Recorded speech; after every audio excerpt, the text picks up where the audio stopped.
এবং কলেজ উত্তীর্ণ সমস্ত ছাত্রছাত্রীরা যে সমস্ত স্কলারশিপ পেতে পারে তার মধ্যে অন্যতম একটা কেন্দ্রীয় স্কলারশিপ যার নাম এনএসপি স্কলারশিপ।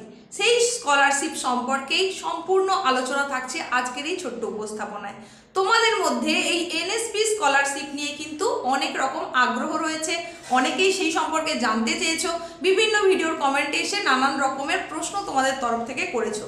সেই সমস্ত প্রশ্নের উত্তর নিয়ে এবং এই এনএসপি স্কলারশিপের আবেদন কিভাবে করা যায়, কখন তোমরা আবেদন করতে পারো, তার জন্য কি শিক্ষাগত যোগ্যতার প্রয়োজন রয়েছে, আরও কি কি ক্রাইটেরিয়া রয়েছে, আবেদনের জন্য কোন কোন ডকুমেন্ট লাগে, সমস্ত তথ্য আজকের এই ছোট্ট উপস্থাপনার মাধ্যমে একই সঙ্গে তোমাদেরকে আমি দিয়ে দেব।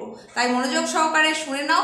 যারা এই স্কলারশিপের যোগ্য হবে, যারা এই স্কলারশিপের আবেদন করতে চাইবে, তারা প্রয়োজনে অবশ্যই নোট ডাউন করে নাও ইম্পর্টেন্ট যে সমস্ত কথাগুলো আমি বলছি সেইগুলো। আবেদনের আগে যে সমস্ত ডকুমেন্ট তোমাকে অবশ্যই হাতের কাছে রেডি করে রাখতে হবে সেগুলো সম্পর্কেও কিন্তু আমি জানিয়ে দেবো, তাই সেগুলো তোমাকে অবশ্যই নোট ডাউন করতে হবে। চলো তাহলে এখন জেনে নাও এনএসপি স্কলারশিপটা কি। প্রথমেই একটা ভ্রান্ত ধারণা ভেঙে দিই।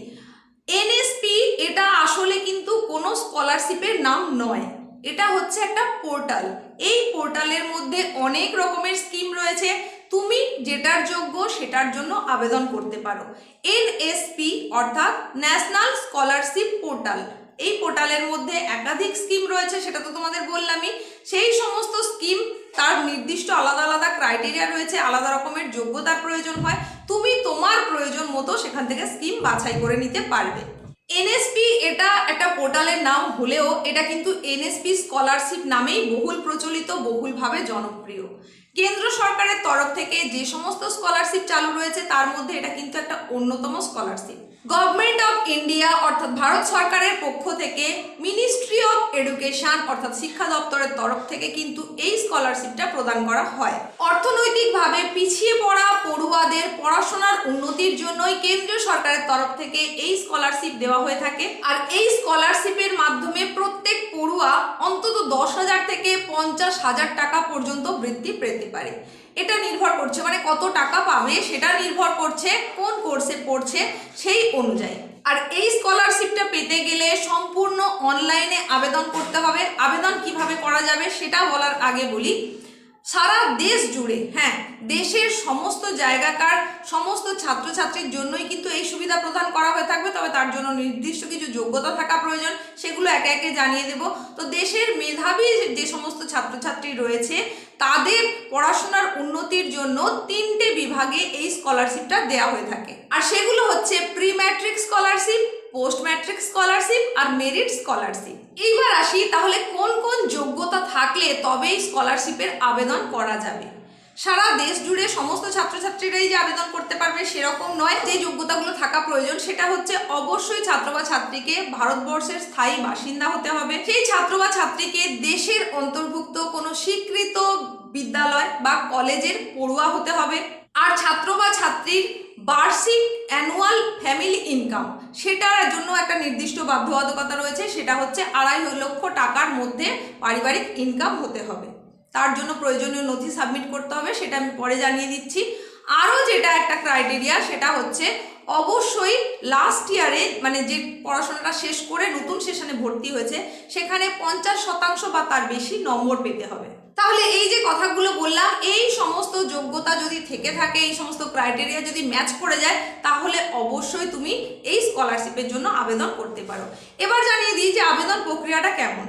সম্পূর্ণ অনলাইনে আবেদন করতে হবে, এটা তো আগেই বলে দিলাম। পোর্টালে তুমি ইন করার পরে নির্দিষ্ট যে স্কিমটা তোমার জন্য সেখানে তুমি আবেদন করতে পারো।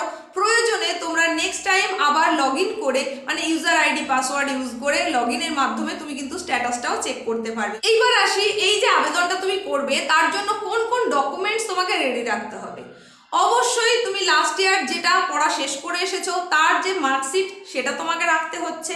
তার সঙ্গে সঙ্গে, মানে সেখান থেকেই তোমার প্রমাণ হয়ে যাবে যে তুমি 50% অ্যান্ড অ্যাভাব মার্কস পেয়েছো কিনা, তার জন্য মার্কশিটটা অবশ্যই লাগছে। অবশ্যই তোমার একটা কালার ফটো লাগবে, তারই সঙ্গে সঙ্গে তোমার আধার কার্ড লাগবে আর ফ্যামিলি ইনকাম সার্টিফিকেটের একটা কপি লাগবে। তাহলে তুমি এনএসপি স্কলারশিপের আবেদনের আগে এই সমস্ত ডকুমেন্টগুলো অবশ্যই রেডি করে রাখবে। আর এরপরে জানিয়ে দিই যে আবেদন করা যাবে কখন, আবেদন প্রক্রিয়া কি শুরু হয়ে গেছে নাকি কোন সময় শুরু হবে সেটা জানানোর আগে বলি, তুমি যদি এই চ্যানেলে প্রথম এসে থাকো, ফার্স্ট টাইম ভিজিটার হয়ে থাকো, তাহলে অবশ্যই এখনই চ্যানেলটাকে সাবস্ক্রাইব করো আর পাশে থাকা নোটিফিকেশন বেল আইকনটাকে অবশ্যই অল করে দাও এই ধরনের ইনফরমেটিভ ভিডিও তৎক্ষণাৎ পাওয়ার জন্য। আপলোড হওয়ার সঙ্গে সঙ্গেই নোটিফিকেশনটা যাতে তোমার কাছে পৌঁছতে পারে তার জন্য অবশ্যই বেল আইকনটাকেও কিন্তু অল করে দিতে হবে। আর আজকের এই উপস্থাপনা যদি তোমার কার্যকরী মনে হয়ে থাকে তাহলে অবশ্যই লাইক করে দাও এবং বন্ধুদের মধ্যেও প্রচুর পরিমাণে শেয়ার করে দাও। তো এখন জানিয়ে দেব আবেদন কখন করতে পারবে। দেখো, এই যে এনএসপি পোর্টালের আওতায় যে স্কলারশিপের সুযোগ সুবিধে সেইগুলোর আবেদন প্রক্রিয়া প্রতি বছর সাধারণত শুরু হয় আগস্ট মাসে। এই বছরও এর অন্যথা হওয়ার কথা নয়, মানে তোমরা আগস্ট মাস নাগাদ পোর্টাল ভিজিট করে সেখান থেকে আবেদন প্রক্রিয়া কমপ্লিট করে নিতে পারো। সমস্ত তথ্য জানিয়ে দিলাম, আশা করি তোমাদের ভীষণ উপকারে আসবে।